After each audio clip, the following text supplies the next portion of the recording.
what is going on, everyone? It is me, Mr. Mario, or I guess I could be Mordecai for this. I'm not sure, just wearing this hat. But today I want to share with you all my game of the year for 2013. There's been a lot of good titles that came out this year, and in fact, over the summer at one point, I did make a commentary which was pretty much a long laundry list of video games that were coming out this year. And some of them came out, a lot of them came out actually, and some of them didn't, like South Park, I'm looking at you, and Watch Dogs. But this year, overall, has been a pretty awesome year in terms of gaming. We had 2 new consoles ushering in, you know, the whole new next generation era. We had the Xbox One, we had the PlayStation 4, we've seen some kick-ass video cards come out, some great games have come out on all the systems, including the handhelds, the mobile market, consoles, PC, whatever it is. Some games have been pushed back as well, but we've seen some awesome stuff happen, and some not so awesome stuff. But this is my pick for Game of the Year 2013. Out of all the stuff I've played, out of all the stuff I've enjoyed, for all the stuff I've critiqued. I actually had to split it up into 2, because there was no way I could fairly do this. There was no fair way I could do this. So 2 different categories for Game of the Year. So this will be Games of the Year for me, because I couldn't think of a way to make it fair aside from this. But anyways, for the first category, I'm gonna be picking Grand Theft Auto 5, and you might all be thinking, yes, that's the most mainstream game out there. Of course you're gonna pick that. Of course. But this game lived up to all my standards and beyond. Now, I was really excited to get this. I was excited to play it. And it still holds my excitement, even with the next-gen systems here. I'm still playing this. It has the online component, which, yes, had a very, very rocky start, and it was even delayed to begin with. But I don't play Grand Theft Auto for the online, so anything I get beyond the single player, which was perfect, absolutely amazing, is great. This kicked Grand Theft Auto 4's ass in every single way possible. Graphically, story-wise, controls, good God. The controls on this game blow Grand Theft Auto 4 out of the water. I absolutely hated the control scheme on Grand Theft Auto 4.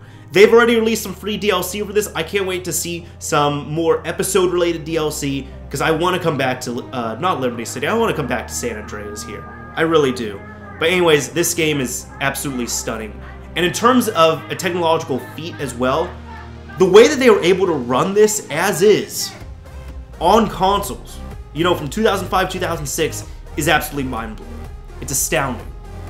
I mean, I have a Radeon 7850 in my PC. And yes, I did notice some flaws on here, but for what you're dealing with on consoles from 2005 and 2006, it's mind-blowing that this game was able to run so well.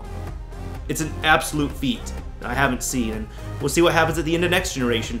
But this was a perfect game to go out with this generation. But you know, this generation, there's gonna still be more games coming out.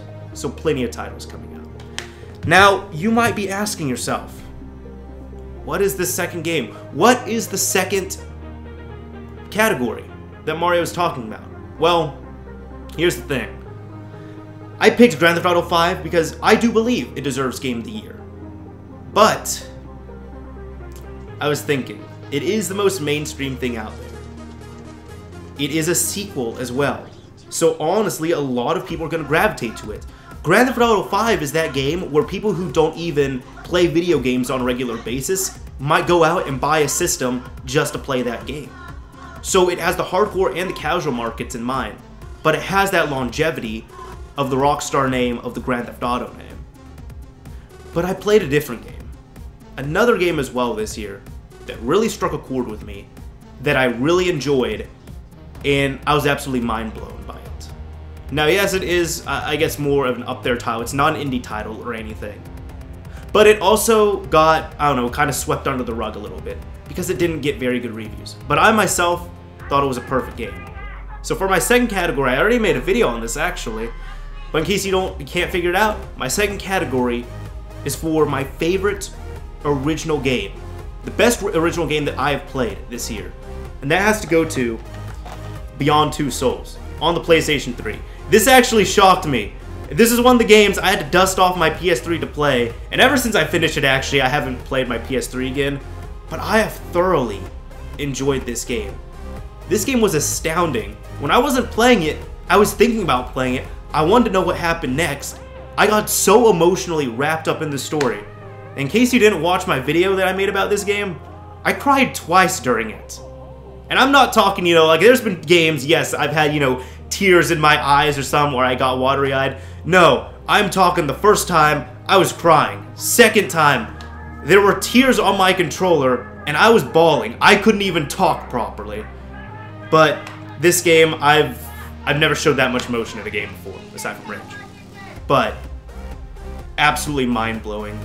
And this is pretty much a next generation title on current generation hardware. And if this game was on the PlayStation 4, oh my god, that would have made it perfect. The only thing I really have at fault with this game is that there were a few frame rate drops that were noticeable. But aside from that, absolutely amazing. Stunning that they were able to pull off this gem on a PlayStation 3. And it was good enough to the point where I actually had to dust off my PS3 to play it. And I played through it. And guess what? This game was so good, I wanted to support the developers, and I purchased it. And my Blu-ray drive doesn't even work. Yes, I couldn't even run the disc on my PS3. What I had to do, in case you don't know, I had to rip the game over to my computer with my Blu-ray drive, and since my PS3 is jailbroken, I was able to run it on there. But that is how good this game is. I had to go out and I had to support the developers on it, because I absolutely love Quantic Dream. And I've said in some previous videos that whenever Quantic Dream releases their game on the PlayStation 4, if I don't have a PS4 at that time, I'll go out there, I'll pick up a PS4, and I'll pick up their latest game, because they sold me. I bought a PS3 because of Heavy Rain a few years ago. This game, one of the best games this generation I've played, and my favorite original title of 2013. But anyways, that's really all I have to talk about. So those are my two favorite games of this gen. Again, my favorite sequel, well, not this gen, but this year, my favorite sequel, Grand Theft Auto 5, my favorite original game, Beyond Two Souls.